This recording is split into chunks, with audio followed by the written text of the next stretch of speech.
people, a student and a teacher. The shooter, a 15-year-old girl, is also dead. Police say she shot herself. The Madison police chief and other city leaders will update their investigation any minute now. This is a look at the news conference that is scheduled. It was scheduled to begin at 1 p.m. It has now been delayed until 1:15, and we will carry it live on our air and on our website, CBS58.com. We have a team of reporters covering this story for us on this early Tuesday afternoon. CBS 58's Adam Reif is live at Fire Station 14 in Madison. Adam? Amanda, Mike, good afternoon. Again, about a 15-minute delay here, according to the city, as we are waiting for Police Chief Sean Barnes to arrive. Several other representatives of other organizations, some we saw yesterday and many more that will join today, are already here, including the FBI, Dane County Executive, the Office of School Safety at the state's Department of Justice. There's also the Dane County Sheriff, who is here as well. So it just shows the partnership that we have seen over the past several days, several hours rather, in this investigation. It is federal, state, and local all working together. A lot of unanswered questions here 26 hours after this shooting, and that's what we will hope to get at today in this briefing that should start at about 1:15 when the police chief gets here. The main question right now that we want to confirm is the victim's identification. We know that it was a teen student that was killed yesterday. We also know that it was a teacher that was killed yesterday. But the police chief has not confirmed those identities. We have not gotten it through official channels, and that's something that we will press them on today, hoping to learn more about them, about their families, about what made them special as this community hopes to continue coping with what happened. We also want to learn more about those who were injured. We learned today that 3 of those injured 6 were moved to UW Health, and they are continuing treatment there. 2 students were treated for minor injuries yesterday and were released from the hospital. But as of the last update, and that was ending at about 9 p.m. yesterday, that last update was there were still 2 people in critical condition with what police said at the time were life-threatening injuries. Another factor that they want to look into is the shooter's motive. Obviously, these are questions that may never be answered. The shooter is dead, died on the way to the hospital, that 15-year-old Natalie Rupp now. But they will be looking at some of the social media presence and online postings. There have been a lot of rumors of the past 24 hours. It always happens after shootings like this, and police are trying to work through what is true and what is not. Those are some of the questions we will also ask them, trying to get to the motive as to why this may have happened. Something that could help with them in that investigation is the parents of this shooter. They have been talking with the father since it happened yesterday. We have crews posted up outside the home that's about 20 minutes northwest of the school. Police tape was up around it even today as they continue investigating. They did get a search warrant, went inside and started looking at that home, looking at the shooter's room, and also talking to the family. The only thing we have gotten is that the father has been cooperating with them. So, Amanda and Mike, a lot of things that we're going to ask, and we're hoping that starts in about 10 minutes. As you said, that the police chief doesn't want to, give any credence to rumors, Adam, and yet they are working feverishly in order to try and authenticate what is real, what is true, and what is not. And that includes some writings that have been floating around in social media as well from the shooter, the 15-year-old girl, Adam. That's right. And one of the questions that they will have to answer is if those are not true or if they cannot confirm them, what they are looking into. It's always important when the social media rumors come, even if they don't have the answers, to say that this is not something we think is true. And even yesterday, the police chief said, if you're not sharing any information that's coming from this room, you should stop and think about what you're sharing. He was talking specifically about all of those officials up behind us that have given official information, confirmed information. And Adam, what do we know? I know you said that the parents of this 15-year-old shooter are cooperating. What more do you know about them and the possibility of charges in this case like we've seen in other cases like this? That Michigan school shooting several months ago was a big one because it started talking about culpability for parents and accountability for those who may have allowed access by negligence or intent to have someone giving access to the gun. So that's something that they are going to be looking into as well. The police chief yesterday talked about the ATF and federal agencies that will help them look into how this shooter got access to the handgun. It was something that they did not know at the time yesterday, or at least did not share with us. Today we hope to have more answers as well. And as to your question, Amanda, the father's either at home at a police station or elsewhere, but we have not seen or heard from him publicly so far. We do not know what he has told authorities yet. Adam Reif reporting for us where a news conference will take place in about 10 minutes. Adam, thank you very much, and we'll see you in just a few minutes. Let's go to another reporter of ours who has been covering this story the entire time. CBS 58's Jenna Wells is live from Abundant Life Christian School. Jenna, what can you tell us?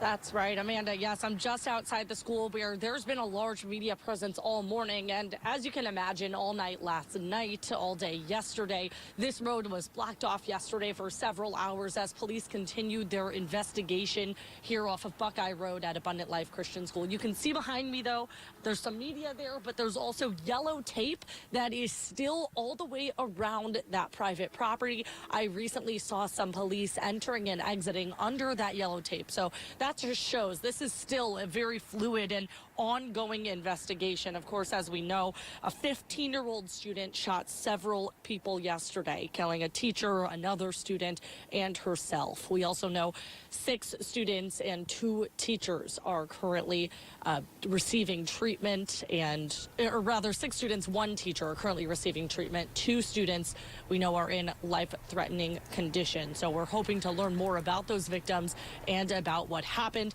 In a press conference yesterday, Police Chief Sean Barnes talked about the shooting and gave a timeline. He made it clear a 2nd grade student was the one who called police to report a school shooting. That was just before 11 a.m. yesterday. He was very clear about that and wanted people to know that they were trained in order to talk.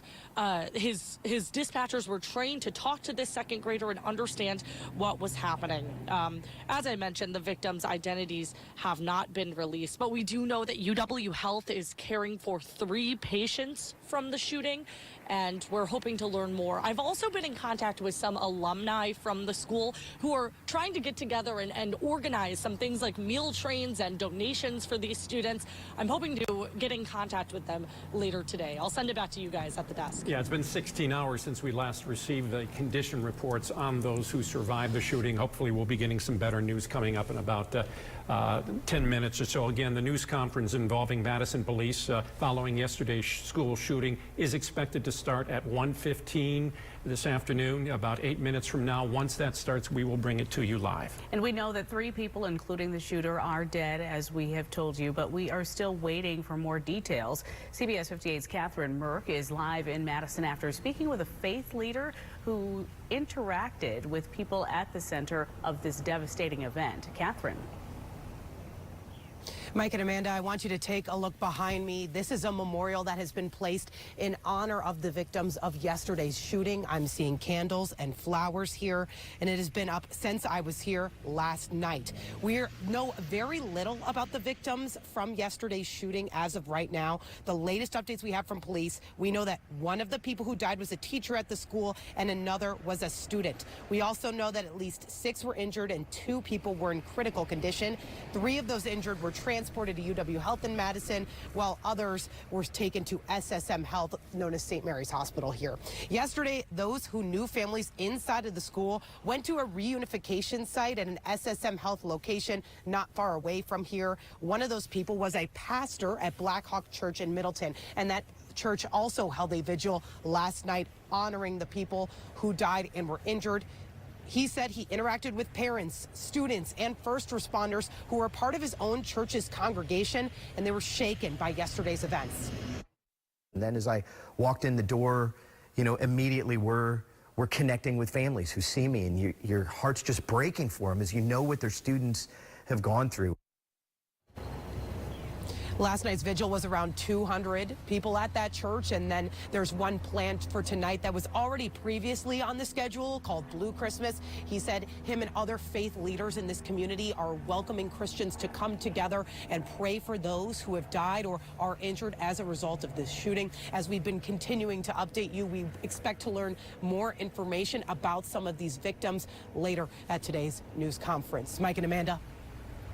All right, Catherine Merck reporting for us. Thank you very much. Of course, the school remains a crime scene. Police tape outside of that, but also at the home of the shooter, there is also police tape that surrounds that home as well. We want to check in with CBS 58's Andy Bernhardt live from that location. Andy? Yeah, officials have confirmed that this home right here behind me is linked to that school shooting, and a neighbor tells me that that 15-year-old shooter, Natalie Ruffno, and her father live in this home you see right here behind me. Now, some family friends have been by. You can see there's police tape. They've been repairing from last night the door and the window. We asked to speak with them, but they wouldn't speak with us at this time. I have been speaking with neighbors in the area, though, and they tell me it was a frightening sight last night as the SWAT team pulled up and they heard a lot of booms and saw snipers. You can see the windows are broken here, and they have been working to repair the door and those windows. The SWAT team swarmed the house and searched for several hours. Several neighbors tell me they were shocked to find out the 15-year-old girl lived just doors away from their home and could commit such a terrible crime. I'm shocked that I can't believe it happened in Madison. I can't believe this poor young girl did this. It's really sad. It's very sad. And neighbors tell me this is a really quiet neighborhood. Just to take a look, we've seen a lot of people walking their dogs. I've been talking with a lot of people just making their way through, very quiet. So they just say that they're shocked that this could happen so close to their home, and this community is just grieving for those lives lost. CBS 58's Andy Bernhardt reporting for us outside of the shooter's home, 15-year-old girl Natalie Ruffno. As thoughts and prayers from around the state and the neighborhood and of course around the country keep pouring in, Governor Tony Evers is also sharing his reaction. As a father and grandfather and as governor, it's unthinkable that a kid or an educator might wake up, go to school one morning, and never come home.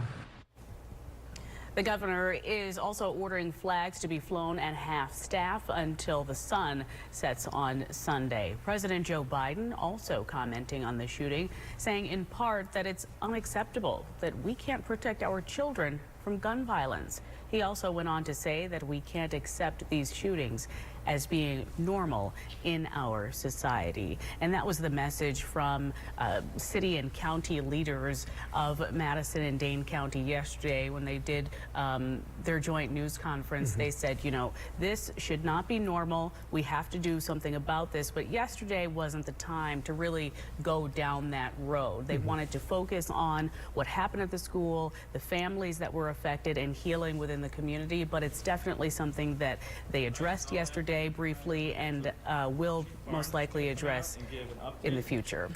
You're taking a live look right now from Fire Station 14 in Madison. This has been the place where the news conferences have been held since yesterday. Right now, you can see a spokesperson out there informing members of the media as to where things stand. The news conference scheduled to begin in just a couple of minutes from now at 1:15. Initially, it was set for 1 o'clock. It perhaps may be pushed back a little bit as well, as you might expect with all the various people from different agencies involved. They want to make sure they compare notes and are able to present a unified message to the media when that news conference starts. So if you're just tuning in to watch the talk, we just want to let you know this is continuing coverage here of breaking news at CBS 58 of yesterday's school shooting in Madison. And they have done a consistent job of keeping people informed of this situation, a lot of transparency, a lot of organization among those city and county leaders, which you don't always see in these type of situations. Yeah, and we've just been told that the news conference is going to begin in less than 1 minute from now. Let's take a live look at the podium as we speak. And another thing that I heard yesterday, Amanda, is from the police chief. He not only answered questions as to here are the facts, you could hear the emotion coming from him as a former school teacher, a father, and now chief of this state's second largest city. Oh yeah, I would say that he was very emotional, very passionate, and very direct with his messaging, as was Madison's mayor. I mean, you know, they had firm messages. They kept the interviews on track, and they really made the focus about this tragedy in their city and county, in our state, and how we can heal and move forward, you know, and gave us the facts. You know, the facts evolved all day yesterday, but they really kept us updated, and they gave us that perspective, like you said, as people, as parents, and in the chief's case, as a former educator. Yeah, it's something they train for and hope they never have to respond to. In fact, there was a training session underway yesterday among some first responders when the call came out that something is happening. There is a shooting at a school, and they were there within 3 minutes of that initial call and had everyone at a hospital within 15. Well, and the school administrator says that they have trained for this too. And actually, they have trained for it already this school year. And so, you know, when this happened, from what we understand, a second grader actually called a 911 to report the active shooting. And then the principal got over the announcement system to alert everyone that this is happening. It looks like this news conference at Fire Station 14 is about to begin. Let's listen in. Yeah, careful there.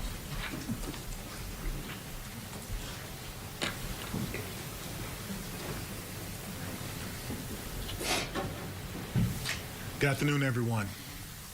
Good afternoon, everyone. Good afternoon. Thank you for coming. Thank you for being here today. We'll be providing an additional update as we have moved now into the investigation phase of this tragic incident. I'll be making some prepared remarks and we will not be taking questions. My name is Chief Sean Barnes, S-H-O-N-B-A-R-N-E-S, and I'm the Chief of Police for the Madison Police Department. The past 24 hours have been a flurry of emotion, sadness, anger, disappointment, grief for the Madison community.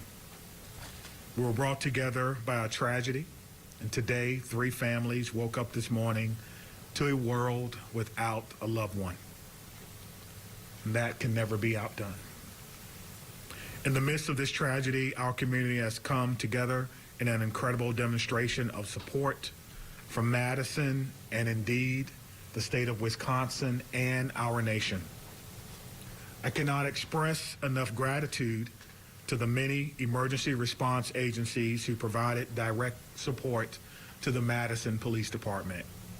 We could not be standing here today without the men and women of law enforcement, specifically the Madison Fire Department, surrounding EMS agencies, Dane County Sheriff's Office, Monona PD, Oregon PD, the University of Wisconsin Police Department, the ATF, the FBI, Fitchburg Police Department, and Cottage Grove. A special thank you from me to all of these agencies. Thank you so much. These agencies and many others responded to the scene and or took calls for service within the city of Madison to allow us to focus on this tragic incident.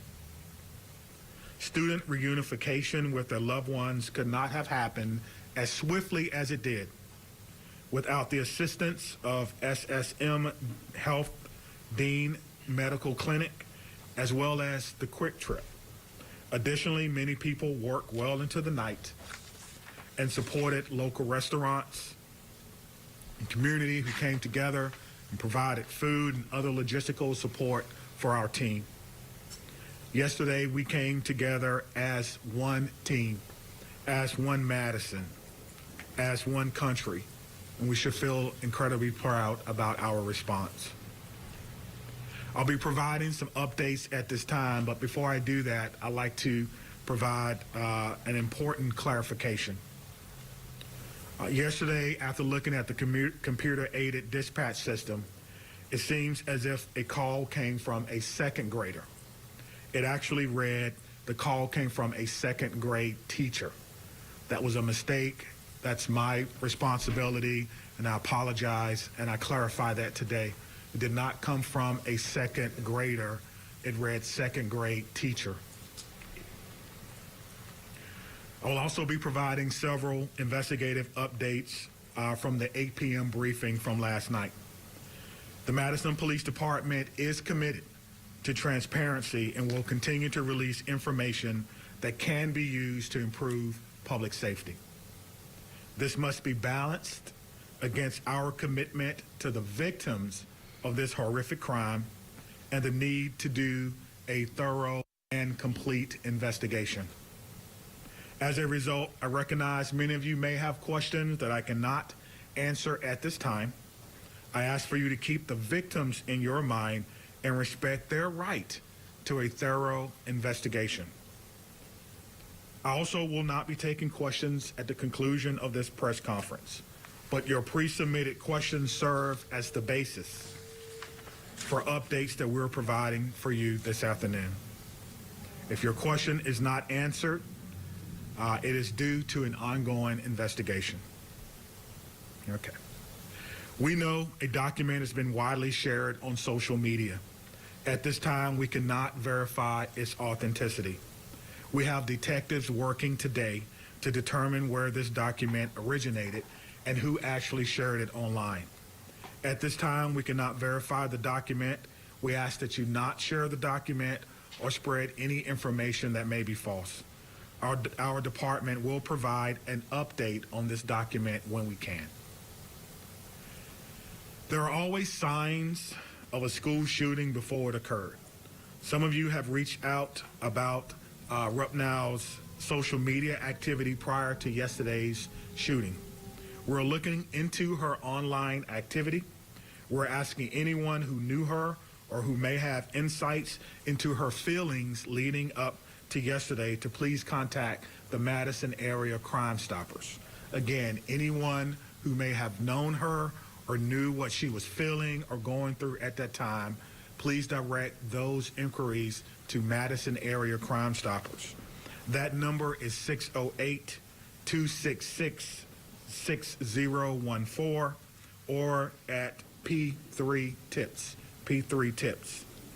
We will not be releasing specifics about these social media accounts at this time. Identifying a motive is our top priority, but at this time, it appears that the motive was a combination of factors. Again, we cannot share that information at this time because we do not want to jeopardize the investigation and those who are currently cooperating with us. All patient status remain unchanged. The 911 calls are the record of the 911 Communications Center, and their standing operating procedure is not to release documents in open and active investigations. Again, we are working to authenticate the documents that you see online that some are referring to as a manifesto. And as soon as we do that, we will let you know. Now, the process for doing that is looking at original documents that may have been taken from the suspect's home, looking at information that may be on laptops or on computer to determine if this document originated from our suspect. Any disciplinary records would be under the purview of the school. Some of you have asked whether or not she was troubled or whether or not she was troubled at school. We do not have those records. We are not the proprietor of those. On the question of bullying, we're talking to students to understand whether bullying was one of those multiple factors that I mentioned earlier. Some have asked if people were specifically targeted. Everyone was targeted in this incident, and everyone was put in equal danger.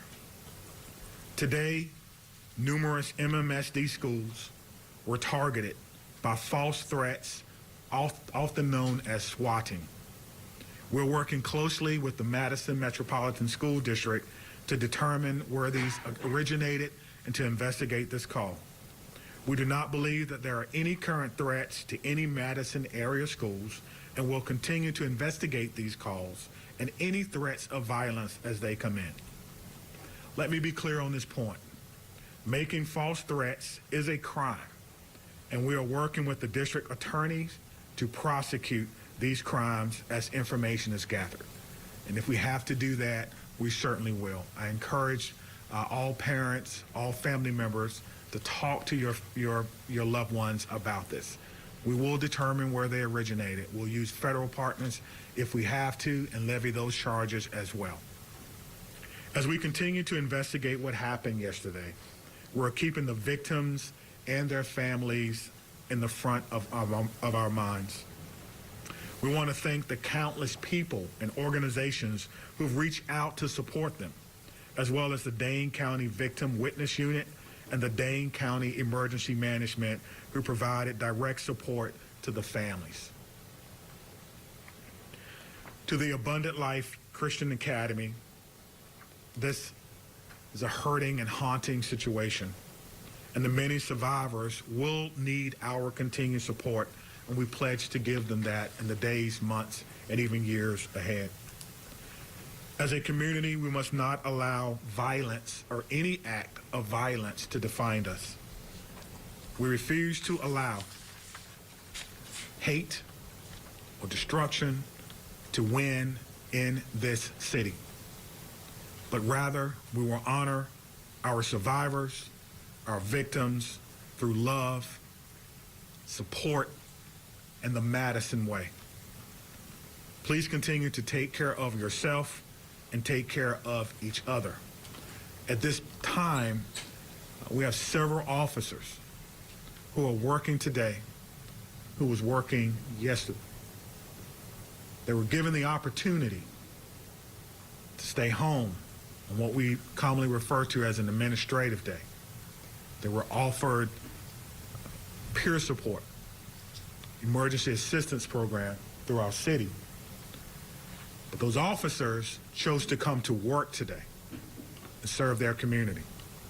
So at the end of my remarks, I'm going to find each and every one of them and personally shake their hand and thank them on behalf of a grateful city, and a grateful administration, and a grateful department and profession for their act of selfless public service. Thank you. Ma'am. Thank you, Chief.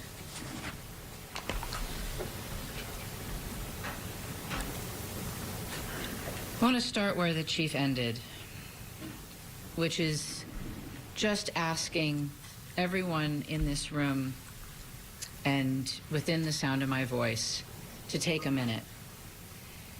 It's been an incredibly difficult 24 plus hours at this point in time.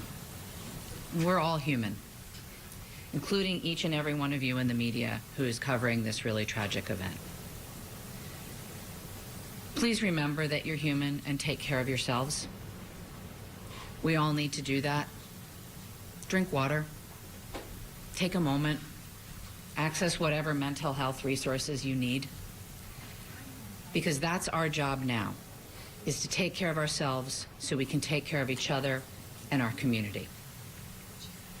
Yesterday, the Madison community experienced a terrible and traumatic event.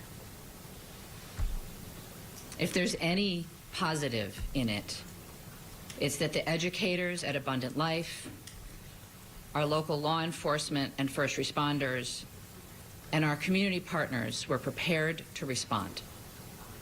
They acted without hesitation to protect our children, and I'm grateful and humbled by their actions. It's a day that I hoped never would come to our city, but like so many other communities, here we are. We will never be the same, but we will get through this together. I want to ask again that everyone, please respect the privacy of the victims, their families, and those in the Abundant Life community. Right now, our full focus is on caring for those impacted.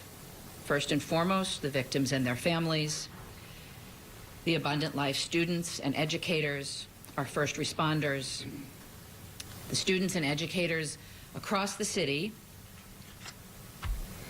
who woke up this morning and went into a school building not knowing if they would come home tonight. The incredible bravery of that act. I think all of our students and educators are feeling scared and vulnerable right now. We are also trying to care for our whole community because I believe we are all fearful and grieving and impacted. The City of Madison is working closely with Dane County, with community partners, with state and federal government resources to provide support and counseling to all those affected. I want to direct folks to a new city resource website that's available at cityofmadison.com/resources, which includes trauma-informed community resources, updates, community mental health resources, and information about vigils, other public events, and where folks can donate to support the Abundant Life families in our community. I want to highlight two things that are also on that website. And once again, that website is cityofmadison.com/resources. If you wish to support the families, the request is that come in the form of financial support through a site set up by the United Way of Dane County. You can visit unitedwaydanecounty.org, or you can text HELP for ALCS to 40403. Again, that's HELP numeral 4 ALCS to 40403. The community is also invited to a vigil tonight by the Vel Phillips statue at the Capitol at 6 p.m. Again, that's at the Capitol building by the Vel Phillips statue at 6 p.m. I would ask that everyone, and particularly the folks in this room, please avoid spreading misinformation, particularly via social media. Please vet what you share, even if your wish to share is well-intentioned. There's so much that we do not know at this point, and we have to allow law enforcement the time and space for a careful and methodological investigation. Let them do their jobs. And above all, please respect the victims, respect the families, respect the school community, particularly on social media. I want to say a huge thank you again to all of our partners and those across the country who have reached out offering support and well wishes, including President Biden, who I talked to yesterday, Senator Baldwin, who I talked to yesterday, Congressman Pocan, Governor Evers, who called, and many others at every level of government and all across our community.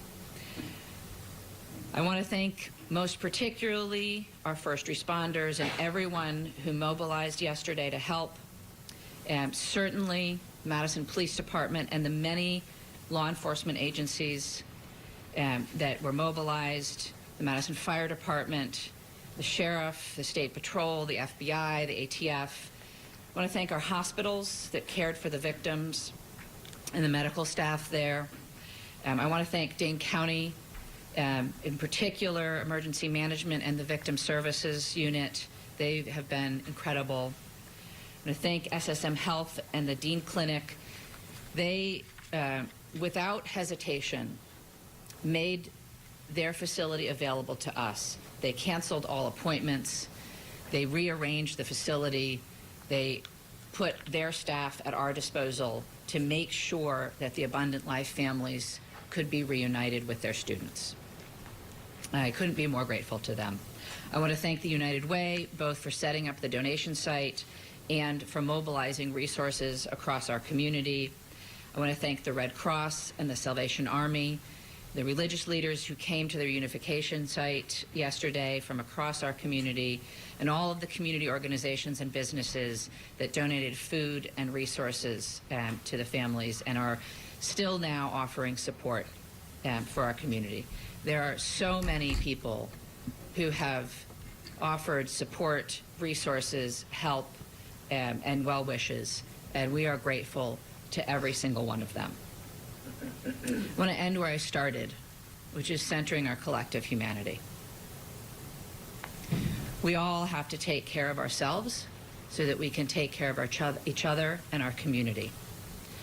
Whatever your belief or tradition is, I would ask that you find a way today, tomorrow, in the coming weeks, months, and years, to be kind,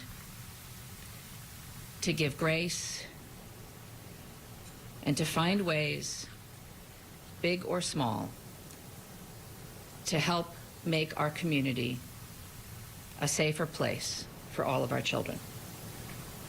Thank you, and I'll turn the podium to the county executive. Before you go, can you introduce We'll answer yourself? questions. No, Oh, I'm sorry. I'm sorry, I forget that you're not all local. My name is Satya Rhodes Conway. I'm the mayor of Madison. That's S-A-T-Y-A, last name R-H-O-D-E-S-C-O-N-W-A-Y. Satya Rhodes Conway, mayor of Madison, Wisconsin. Thank you. Good afternoon, everyone. I'm County Executive Melissa Agard, M-E-L-I-S-S-A, A-G-A-R-D. It's unfortunate that we are still having to navigate this absolutely horrific situation in our community. I come before you today as a community leader, as a mom, as a fellow Dane County resident, and like many of you, someone who is continuing to process what unfolded yesterday at Abundant Life Christian School and across our community. My heart aches for the students and families and teachers and the first responders at all levels, from the 911 officers to the folks that are at our coroner's office. Every single one of us has been impacted in an unimaginable reality by this situation. Our kids, my kids, teachers across our community, and in fact across our nation, had to wake up and go to school today, and that was an act of bravery. Parents dropping their children off at after what we witnessed yesterday took an act of bravery and a belief in our community. And that's a bravery we should not have to put on the shoulders of our children and our families in our community. Let me be clear. These everyday actions that we have all experienced over the last 24 plus hours should not require bravery. They should be routine and joyful, especially at the end of a year, wrapping up a semester. Our kids should be laughing and learning and thinking about pajama day as they're heading into the holiday season. But right now, that's not the case. And right now, it's okay to not feel okay. That's how we move forward. And for some, the weight of this tragedy is overwhelming. I'm sure they're feeling sad and anxious and numb. We've heard that even from our police chief. And for others, they might just be feeling a little bit off, unsettled by the images that our news coverage is delivering to them in the fast-breaking social media world. And it's playing on repeat. And I am grateful for what it is that you all do. But this is impacting people in a different way. And I want you all to know, and people across our community, that their feelings are valid and they are not alone. Seeking support, talking to someone you trust, simply admitting that you're not okay is not a sign of weakness. It's actually a sign of strength. And whether you're feeling hopeless or scared or just not quite yourself, know that there are resources here in Dane County and in our community that will be here and continue to be here to support you in order to help people move forward through the healing process. Believe me, we are in this together. That is the Dane County way. That's what we do best. Through painful conversations and tears and hugs and vigils, we're going to heal. We're not going to be the same, but we're going to heal. Part of that process is setting aside complacency and demanding change. As someone who served 12 years in our legislature and had a front row seat to the inaction of addressing gun violence in our communities, I'm not stepping aside from that mission in my life. There's going to be public debate about the motives and other aspects of this mass shooting. But let us remember this fact. Gun violence is the #1 killer of children in this country. That's a legacy we cannot accept. We cannot accept that. Part of the reason I feel so pained by this tragedy is that mass shootings feel like something that's ominous and hovering, and we're all wondering where and when the next one is going to occur. And guess what? It happened here. It happened right here. And I am so proud of the folks that I work with at the county and that the mayor works with in the city and our partners at the federal, state, and local level and how it is that we've stepped up and responded to support people. Could we do better? Could we do different? I am sure. But did we do well? I am proud of the work that has been done in this community over the last 24 hours. And I assure you all today that we are going to continue to work like hell to stop future tragedies and to support our community that has been harmed by these actions. And for anyone that's out there listening, anywhere in this amazing world that we live, whether you're grieving or you're scared or you're angry or you're unsure or you're curious, take care of yourself, take care of the people who you love and whose lives you touch. Talk to someone, anyone. If you're not comfortable calling a number, there is someone in your life you can reach out to. No one is alone through this. We are strong in Dane County, and together we're going to get through this. And I know that there are questions that we all want answers to. And I am hopeful that we will have those answers sooner than longer. But please give us the time to do this right so that we can learn how to prevent this from happening in the future and support those that have been most impacted in our community. We are doing everything in our power at all levels in a collaborative way to prevent this type of pain from ever happening again in our community. Can I assure that? No, but we are going to work as best as we can to that end. So thank you to each of you for carrying these stories, for taking care of yourselves, and for delivering these messages to the people in our community that just want one more piece of information. Thank you for being here. All right. The county executive and I will take some questions. We obviously cannot answer questions about the investigation, but happy to take others, and we'll turn to Dylan. Sure. Lucas from the State Journal. Just for the county executive, as a former lawmaker, can you just talk generally about what the laws are within Wisconsin in terms of children's access to guns? Our laws in Wisconsin are far too lax when it comes to access of guns by children. And I do believe that we should have safe storage laws. We should have background checks. We should have red flag bills. We should be providing adequate support for everyone in our community when it comes to behavioral health. People should not be waiting when they raise their hand and ask for help. And there should not be stigma surrounding people who are asking for that help. Our schools should be adequately funded. Our Department of Justice has an Office of School Safety. They don't have enough resources, and that is on the legislature. There is a lot of action that can be taken in the Wisconsin State Capitol, but this is a conversation that needs to happen from coast to coast. We need partners in our federal government to also address this because states have borders and people can cross them. Okay, Maddie from WIC. As public officials, can you speak to the process of vetting information before sharing it publicly, what that looks like behind the scenes? We can try. I think it depends, but we have a process within, obviously, both police and fire have public information officers who work with the principals to gather and vet information and share it out. Similarly, in my office, we have a communications manager who works with us. In terms of the investigation, I can't really speak to that process, but there is a process within law enforcement to decide what information can be shared that won't jeopardize the investigation, and then to do our best to verify information before we're sharing it publicly. Obviously, in an event like this, there is a lot of chaos, and it can be difficult to parse out where information is coming from and how accurate it is at any given time.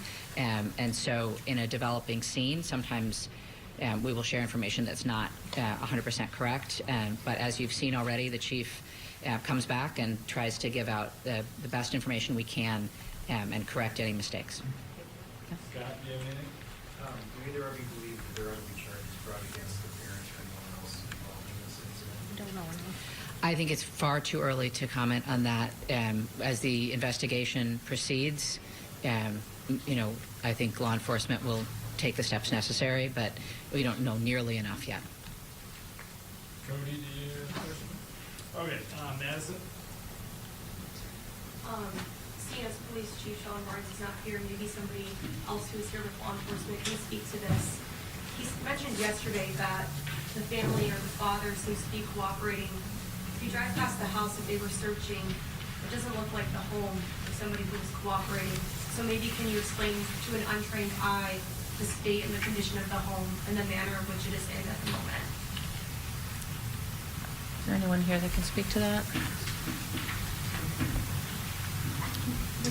Sorry, we'll have to follow up on that for you. Chloe?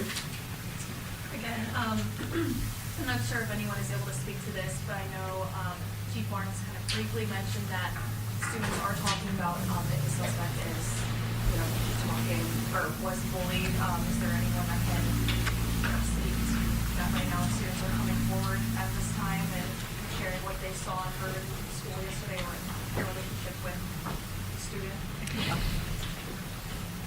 So I think broadly, at this point in time, it's a very active investigation. You heard the chief ask folks who want to share any information that they may have to share that via Crime Stoppers, and I would echo that if anybody has information that's relevant to the investigation, to please share it through Crime Stoppers. I think today is going to be a very difficult day for all of our students in Madison. I know that our schools and teachers are doing their best to support kids. And I think the county exec has kids, as I do not, so she may know more about that. So I do have a son in our Madison schools, and it was hard for him to get up and go to school today. And then the school was locked down because many schools in Madison area were locked down due to swatting. And that was triggering not only to him and his peers, but to family members and educators. And the world that our kids are in now is very different than the one I grew up in. They have access to social media and digital communication in the palm of their hands. And they are oftentimes sharing information that has no source. It is our jobs as adults and as folks on the front lines to remind them that nothing is valid that they are sharing at this point in time, but to be there as they continue to process this. Again, my message to my son and to his friends and to other families that have been reaching out is if you do feel that you have any information, if you feel like it might be something that would be helpful and you're not quite sure, you should still call Crime Stoppers. The smallest piece of information could be the last piece of information that we need. So don't second guess yourself. Please reach out to Crime Stoppers. Parents, support your children through this as they are navigating. It is a very confusing path for them, and my kids seem to know more than I do. right now as this is going on because of the fact that that digital device is in their hands. And we need to help them know that they should be putting that down and slowing their worlds down as we're navigating our way through this. Thank you. Sean from WRT. I'm sure you've been on the phone continuously and have made hundreds of calls. Could you talk about any conversations you've had with other MMSD or other schools in the area? Yeah, I can speak to that. I have been in touch with the superintendent, and my staff have been in touch with his staff. I mean, initially, it was just making sure that everybody had all the same information, and some strategizing collectively about how to make sure that MMSD schools were safe. You know, as the time goes on, you have seen this already, I'm sure, that MMSD is sharing information out with their families about how to support kids. They've shared information out with their faculty and staff about how to support kids going forward.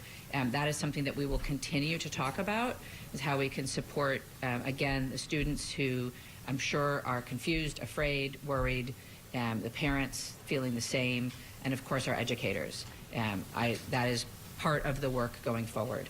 I do also want to just recognize that there are schools, obviously, in our community that are not part of the Madison Metropolitan School District, and we are reaching out to them as well and making sure that they are supported and have the same level of resources. And that support is coming definitely from the state, but also from the county and the city, and will come more as we go forward. Do you want to add anything? Cameron from WMTV.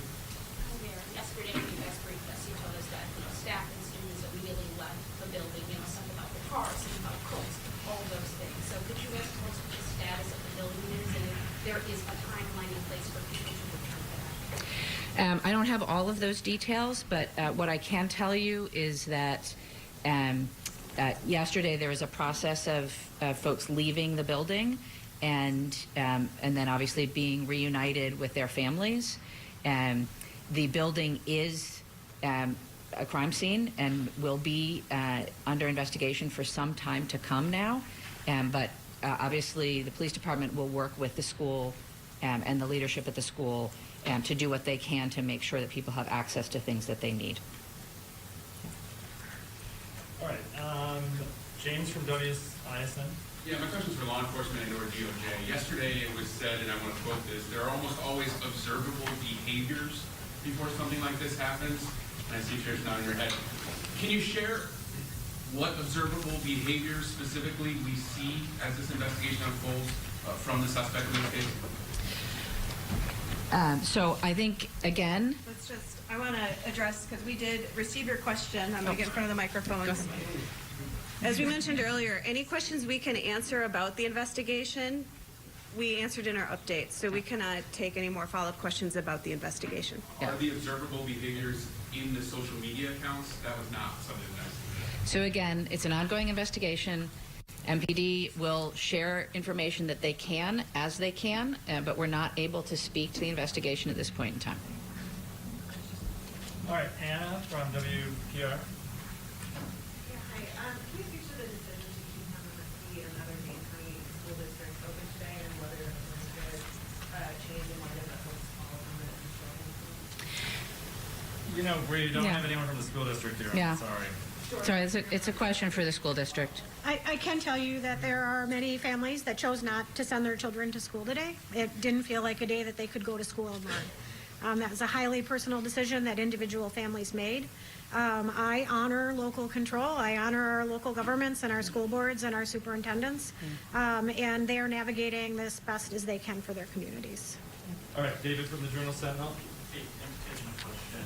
I wanted to ask about a timeline or any further information you give on the victims of this incident, and kind of if there's any timeline for them. I'm not aware of a timeline at this point in time. Thank you. All right, Ian from CBS News. Why didn't the school have a resource officer, and would having one have made a difference? That's a question for Abundant Life. We can't answer that. Would having resource officers, I'm told that Madison doesn't have resource officers in their schools. This is something that would be... So again, that's a decision that's made by the individual schools and school districts, so it's not something that we can speak to. Brianna? Two questions, if I may. One, the police chief made a correction saying that it was actually a second grade teacher who made that 911 call. Have officials been in touch with that teacher? Is there anything you can share about who the teacher is? There's nothing we can share at this point in time. And then, are you able to speak to the general protocols about bullying? How does the school monitor bullying? Do they have protocols in place to monitor how that happens? Again, we don't represent Abundant Life, and so we're not able to answer questions for the school. All right, Shaq? Is anyone from Abundant Life able to speak, or? She just had... I'm sorry. Okay, we gotta wrap it up here, so we'll go... Mayor Conway, are you able to just say, I mean, right now we know the victims as students, the teachers, nothing more. Can you just speak a little bit more to that? I understand you're trying to respect their privacy, but can you speak a little bit more to the personality? Were they engaged in sports? Were they beloved by the community? I'm sorry, we can't share anything more at this time, and it's Rhodes Conway. We really can't share that. Okay, so Adam from CBS 58. Sure. So it's been 27 hours now. Why can't we share the identities of the victims? It is my first priority, and I believe the priority of many of us here, to respect their privacy and their timeline. These are folks that have been deeply impacted by trauma and are grieving. And frankly, I think it should be up to them whether and if they want to share any personal identifying information with anyone at all. But it's not up to me. It's a law enforcement decision. And so when law enforcement feels like that's appropriate, they will share that information. The shooter was named yesterday. Do you know why the victims were not named? No, the victims that's a that law were killed? enforcement decision. He unfortunately walked out the door. Do you know when we'll be able to talk to him? I don't.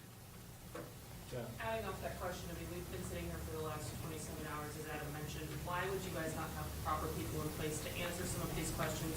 You guys, including the fire chief, have sat here and tried to say that you want to dispel rumors on social media. You want to make sure that you're giving factual information. We're asking questions that have been circulating on social media, including rumors about the victims. Why not provide clarification and actually have people here to answer those questions to set the record straight?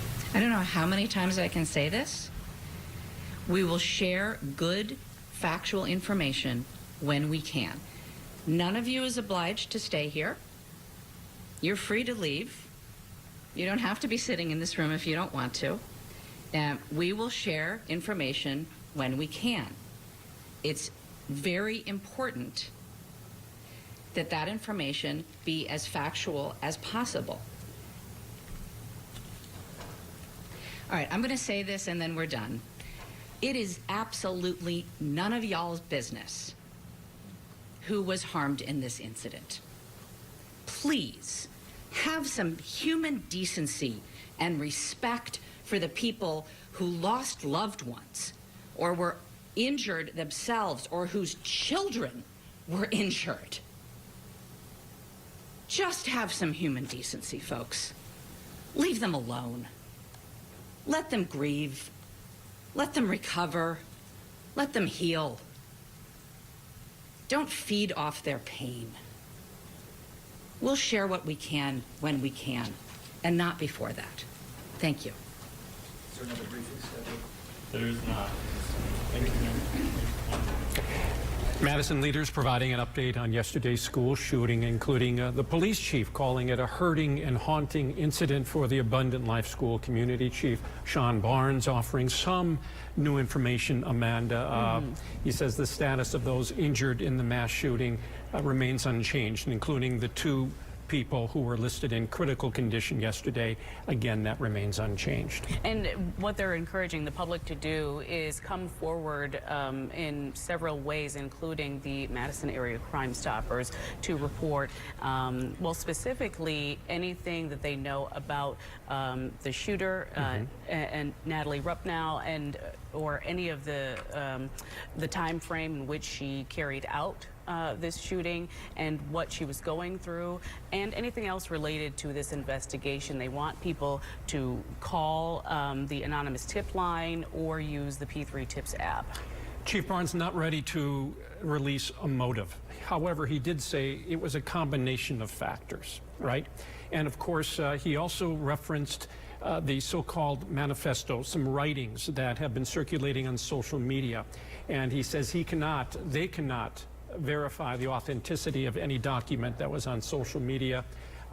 What they're trying to do is investigate and collect writings and any kind of information from the shooter's home and see if that matches up with what this person wrote online. And but until then, they're not ready to release a motive for what happened. Right. They said that they were looking through laptops and any other personal electronic devices in the home, and really anything in that home to see if you know, it can lead them to some type of motive and clarify that manifesto. And one more piece of new information, that the 911 call came from a second grade teacher, not a second grader as reported yesterday.